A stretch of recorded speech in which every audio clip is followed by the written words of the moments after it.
guys. I'm Rich Barger. I'm with ThreatConnect. Hey everyone, I'm Alex Valdeia. I'm on the research team at ThreatConnect. And I know the program probably said to expect the eventual person to get some stuff going on. We should do the best, but while we're not going to be doing a talk on artificial intelligence, we're going to close adversary intelligence. And talk you guys through a part of the story about essentially the context about various capabilities and intent of adversary, how they change and skew perceptions and understanding of risk. So, for those of you guys that want to stick with us, we got some gifts at the end for really good questions. So, apologize for the change up, but hopefully we make it worth it. So, yeah, sure. So we know that there's a stigma with the C word, not that C word, but the other C word. So we're going to try to keep those non-existent, not even. Oh, gotcha. Thank you. Keep them to a minimum, but you guys can keep us in check, keep us honest. Is there a volume setting on this mic?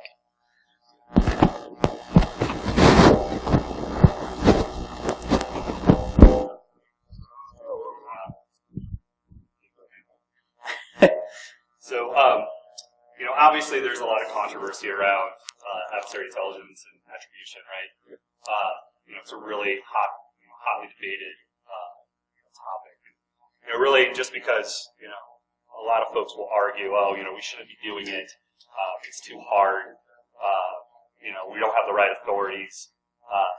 We can acknowledge that that's probably true in some cases, but at the end of the day, it's important that we are able to kind of understand what essentially the technical capabilities of an adversary are, and apply some of the context of what they're trying to accomplish and do. And so a lot of folks are like, I don't care necessarily who hit me, and that doesn't necessarily stand. I mean, if you're walking down the street and someone just pulls up and punches you in the back of the head, are you going to just cup your head over your eyes and go to the helmet store to avoid getting hit in the head again?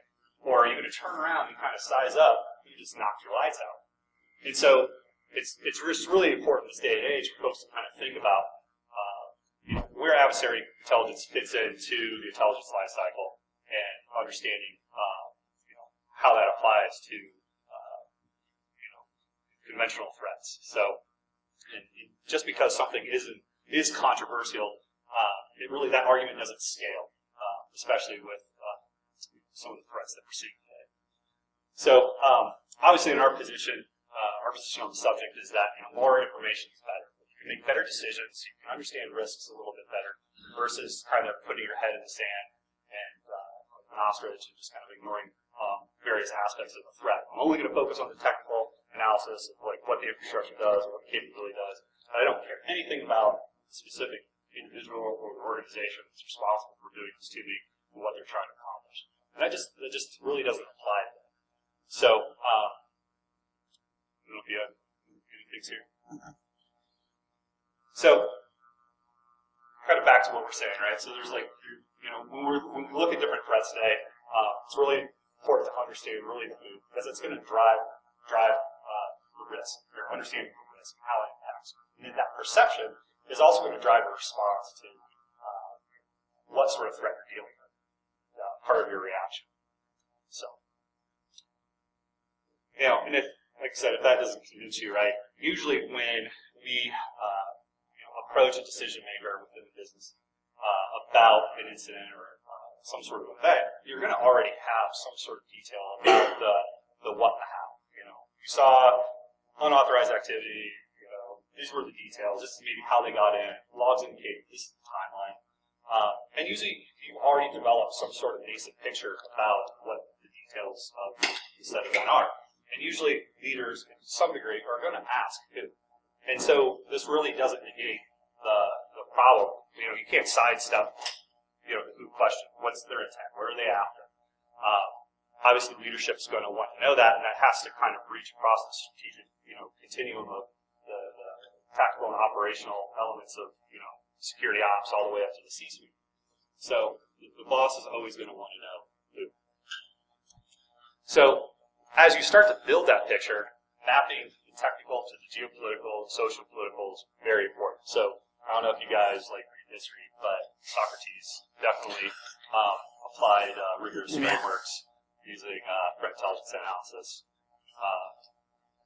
It's true. It's true. You can Wikipedia this. Totally Google it. So, so one of the things that we have developed at ThreatConnect, or at least implemented, one of our founders was the author to the diamond model intrusion analysis, which is built in a way that accounts for adversary. And as part of that that methodology, it makes room for understanding what an adversary's capabilities are and what their intent is behind leveraging the relationship on this technical access between capabilities and infrastructure. And so over time, once you sit on one of these vertices long enough, and you'll be able to learn about the other nodes. So if you're sitting at on a victim hop, you're going to be able to see what an adversary uses in terms of their infrastructure. You're going to be able to monitor certain capabilities that they might have or upload or download. And so as you go around this enough, or enough people share information around the same common threat, you'll start to build out a picture of that adversary. They'll eventually screw up. And we'll talk about that here towards the end. And again, the perceptions change. Like, you'll have that nascent picture, but over time, as you develop more content, more information is synthesized against this model, you can begin to make follow-on decisions around this. And this applies, and what we'll talk through is like how some very nascent tactical details can ultimately bubble up to some strategic decision support. So, I don't know if you want to do that. Yeah, right. So in case anybody's eyes are glazing over, or you want to put this in a different context, the shirts we're wearing, the backs, have this depiction of the diamond model, right? So tell it to me in Star Wars. So you have an adversary. In this case, it's Luke Skywalker. You're looking at it from the perspective of the Empire, right? So the victim is the Empire, capabilities, proton torpedoes, infrastructure, T-65 X-Wing, although the graphic has some more detailed stuff like the Force is a capability, right? And Luke Skywalker is able to target womp rats, right? Right. So, I mean, we can kind of walk through the different sorts of capabilities that Luke has, throughout the movie, and how he projects those sorts of capabilities against his target in terms of his infrastructure, technically. But that's all buttressed behind the intent, right, to destroy the Empire, right? So there's a socio-political aspect to the disruption that he seeks, right? So we can kind of map the butt of the joke here is if the victim here knew that the adversary had a certain TTP, he would have responded to that risk in a different way. So, stepping back here, we just kind of wanted to set the scene, right? So we go back to 2005. You're an admin or a network security engineer or something like that, and you've seen about 2 years worth of targeted attacks for some time, right? All the open source information on this says, hey, this risk is low. Don't worry about this. This isn't a big deal. But what you see inside your enterprise is a little bit different. You're seeing like consistent targeted attacks. Maybe there's some folks in the same vertical are seeing some of the same TTPs or some of the same capabilities like against you. And so at this point, it's what do I perceive this threat to be? Like, I can really only understand what they do in terms of actions on the objective and its impact to my organization. And so this is kind of that nascent picture. So we start to model that within the Diamond model, and we can start to kind of fill out these little buckets, if you will, and sort kind of our knowledge. So we can see, a specific, sample is, spearfish to leadership. It's configured to call back to a certain location. We can map that over time. We can find overlaps in terms of infrastructure. In terms of actions on the objective, maybe we have logs that say, hey, this is the password that they use. Is that a common password we've seen them use? Is that something other folks have seen them use? And so as we go around this diamond, and there's other folks that have their own diamonds, we can begin to fuse, and you see this lattice or this graph of like diamonds begin to emerge around this threat. And so, you know, if we go back, so like I said, this is like 2005 timeframe. We had who is protections on this infrastructure. So within, you know, a month later, right, the story changes a little bit. So, you know, in the October timeframe, who is service falls off that domain, off that C2, and we start to say, okay, here's some new, you know, some new data points here that we can add to that developing picture. We have this reference to the Hubsoft, and a reference to Shanghai, and, you know, oh, by the way, this ugly gorilla, you know, 163, what's that about, right? So maybe some of the folks that are in our same, you know, circles have said, hey, you know, we suspect this is associated with a specific Chinese EPT threat or certain espionage. We can begin to kind of respond in a way that's commensurate with that type of threat versus a financially motivated attacker or an ideologically motivated attacker, and start putting together the correct type of response that is going to be the best use of your time, talent, treasure. So, all right. So as we begin to kind of flesh this out, we get a glimpse of an adversary details, right? So this gives us, you know, some opportunities to do some basic open source. And like I've highlighted a couple times before, is that, you know, it takes a couple trips around the diamond. This just stuff doesn't come overnight. And so being able to memorialize information over time, apply it to a model, and understand the relationships between these different data points, and scaling across other folks that might have similar data points is important. So information that we identified back in 2005 timeframe, open source, you know, an individual claiming, you know, obviously that has the capabilities to speak, you know, or read, you know, Chinese, or, you know, or it claims to be in a certain region or claims to be in a certain profession, begins to line up with what we see 10 years later when we see the FBI deliver indictments against this individual. And even within the indictment, we could see, you know, certain details about things that apply to us in the use case that we highlighted earlier with regard to like, password reviews. But we can begin to understand that adversary encompasses or encapsulates more than just the individual warm body behind the keyboard, but the benefactor of the information in which they're targeting and going after. So, kind of a better way to understand that is, you know, if we map the content from the indictment to some of these tactical details that we developed over time, we can see that the state-owned enterprises were ultimately benefactors from an organization that had warm bodies conducting these activities against victims, leveraging what we see in the tactical access or technical access. So, you want to hit some of this on the subject for us? Sure.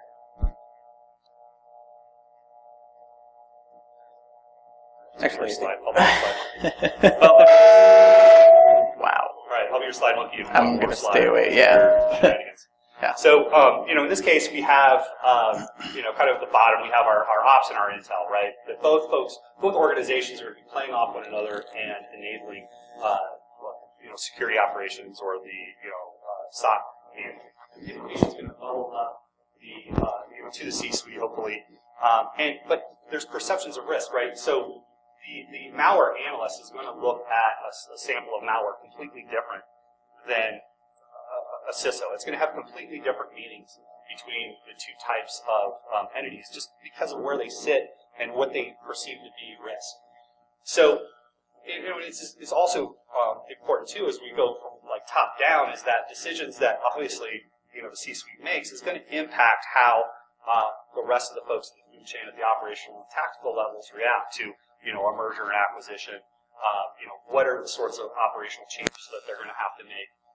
Ultimately, what are some of the tactical implementations that we're going to see an enterprise deliver in support of carrying out that business operation goal?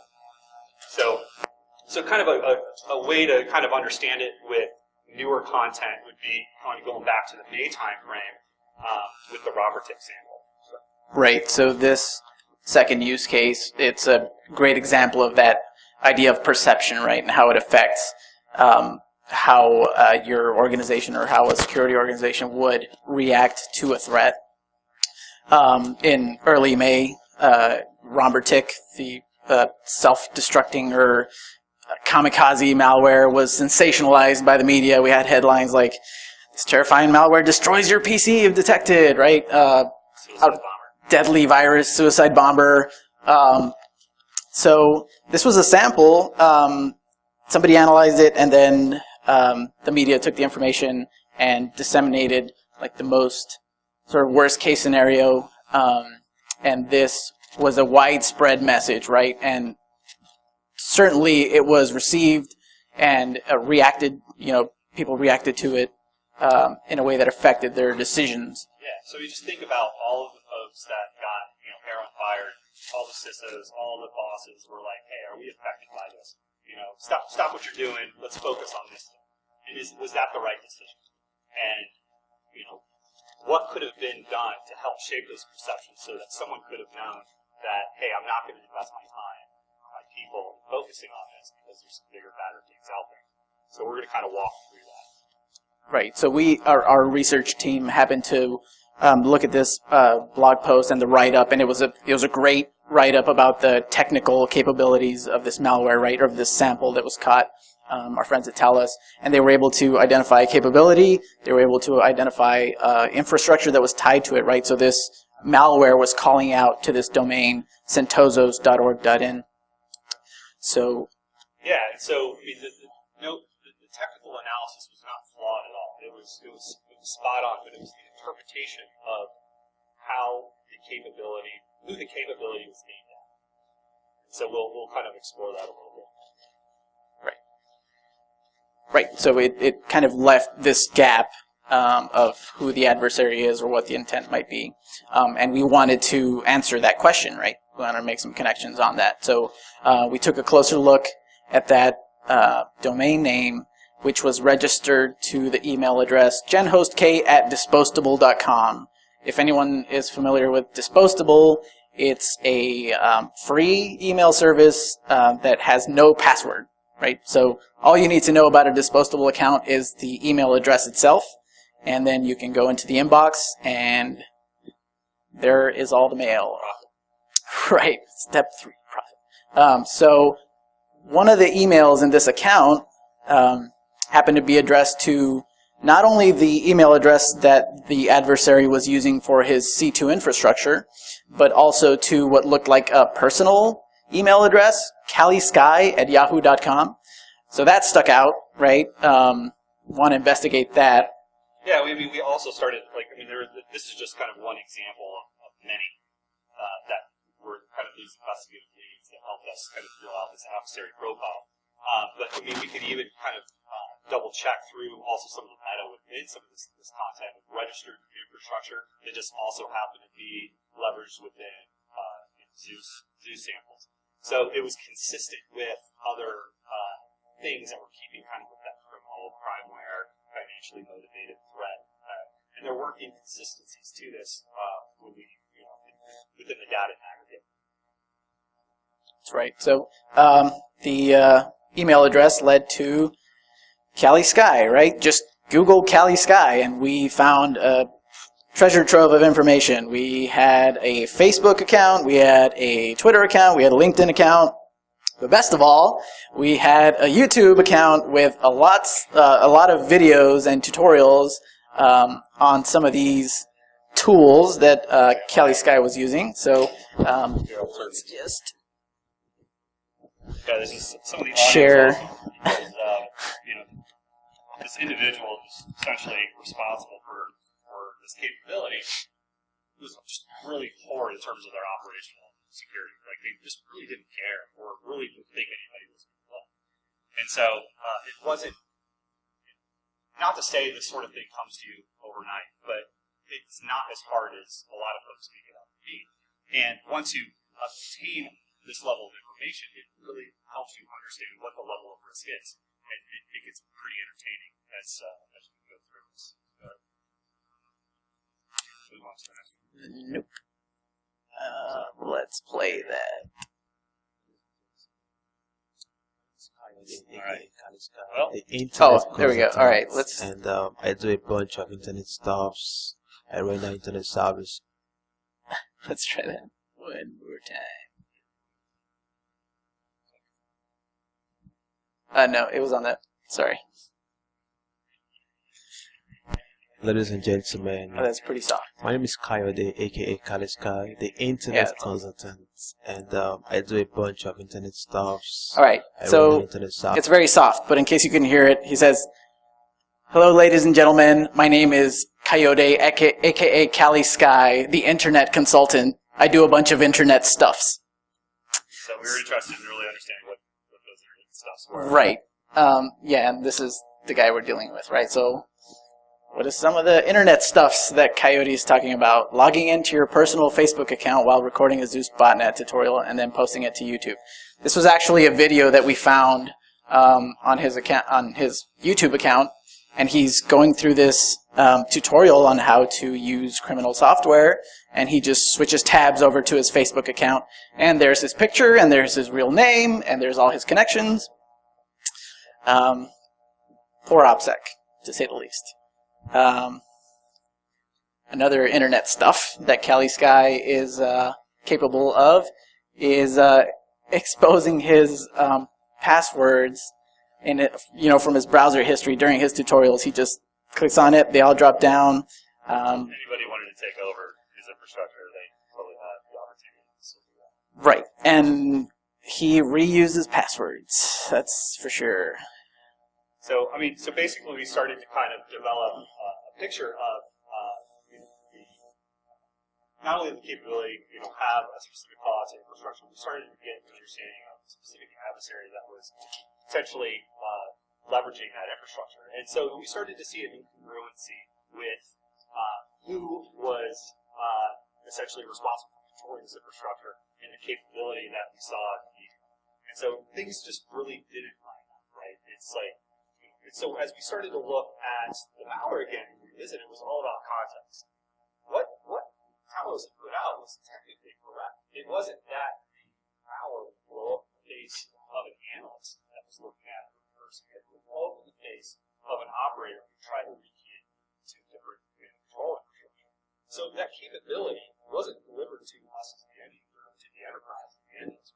It was delivered against the cyber criminal where there's no honor among thieves. And so that was the key point, the key piece of context that was missing from this story. Now we can think about the outputs of that meeting, and how many wasted man hours, how much wasted time and money was spent focusing on the wrong thing because we didn't develop an adversary profile that lined up with the capability of the infrastructure and line all of that together. I think we can. Skip through that. Yeah, let's just skip that slide. You guys are tired. Been a long That day. our presentation. Yeah. Well, we have drinks in our hands, right? And like we were hilarious. we'll email you guys later. Yeah. So it's obviously, like I said, it's controversial. A lot of people say you shouldn't be doing it. I don't have time to do it. It's a waste of time and money. Is it really? And so I just wanted to kind of throw it out there. I'm sure, like in some cases, it doesn't want. Probably should have spent cycles on it. You have a finite list of things to do. This should never be your starting point. You should be definitely doing the basics in terms of your training program. Really leveraging your own internal information, augmenting it with external information.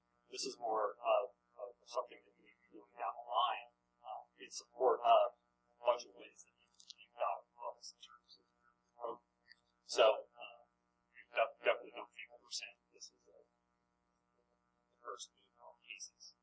It's not necessarily, but it should definitely be something that's in the back of people's mind to essentially ask and interrogate their data, constantly asking that same question, and revisiting it over time, because we've seen this example in APT1 that we're not interrogating our data over and over and over.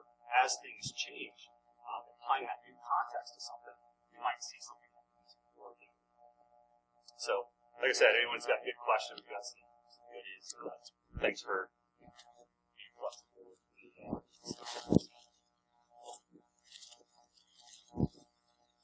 Alright, so. Yeah, it's, obviously it's illegal, right? We have Title 18 that keeps us from doing it. There's all sorts of social and, certain countries obviously don't see hacking as necessary. It doesn't carry the same stigma as it carries in the West, right? And I don't really want to weigh in who's right or who's wrong. I mean, obviously, it goes back to the intent, right? And are you trying to do something to damage or hurt somebody or steal something? At the end of the day, this is all about stealing. Days of cavemen, right? We were going in droves or groups and stealing each other's meat. This is really just kind of a medium to carry out this. So, I'm sure it makes sense in some cases, but until here in the West, until there's a new way that sort of thing is perceived, the stigma is not necessarily carried out, probably in the West.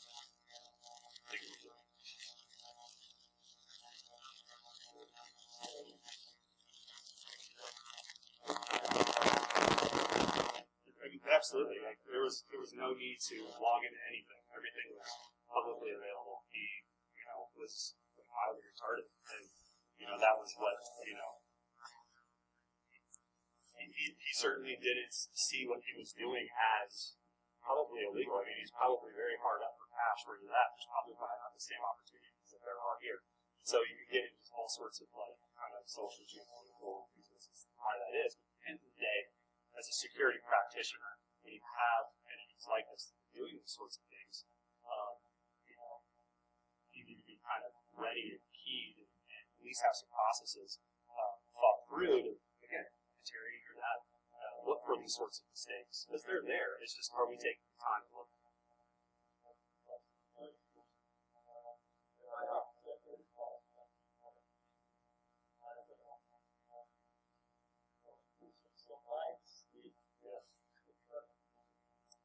Yeah, no, I mean, it's all out there on the internet.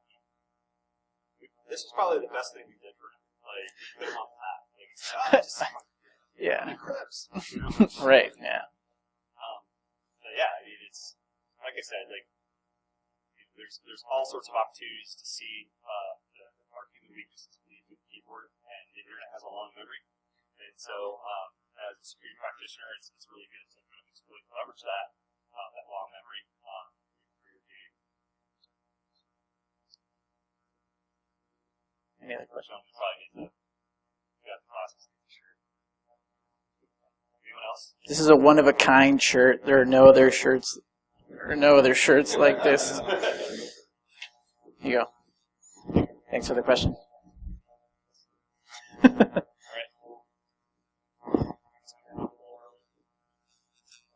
Oh, one more. You only get one shirt. That's cheating. So, when you're encountering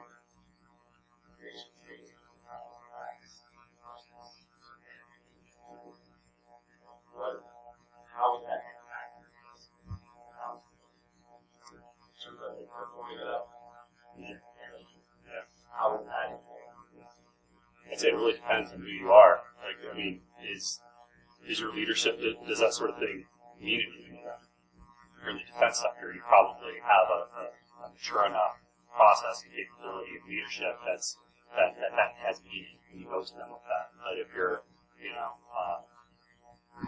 let's say like a large, human resources agency that all you care about are, making sure the networks are up and records are, working and available, you probably aren't as, understanding those sorts of the risks and why specific entities would want billions of records and government employees. So, it's more of a mindset. I mean, this isn't stuff that you can buy off the shelf. It's really adopting a mindset that, yes, there is an adversary, there's a one-body intent. I can intend to be the best football player in the world, but if I can't run and throw, I'm really no threat to opposition, right? So it's really culturally accepting that, that this is the case and looking to apply that mindset to your security operations.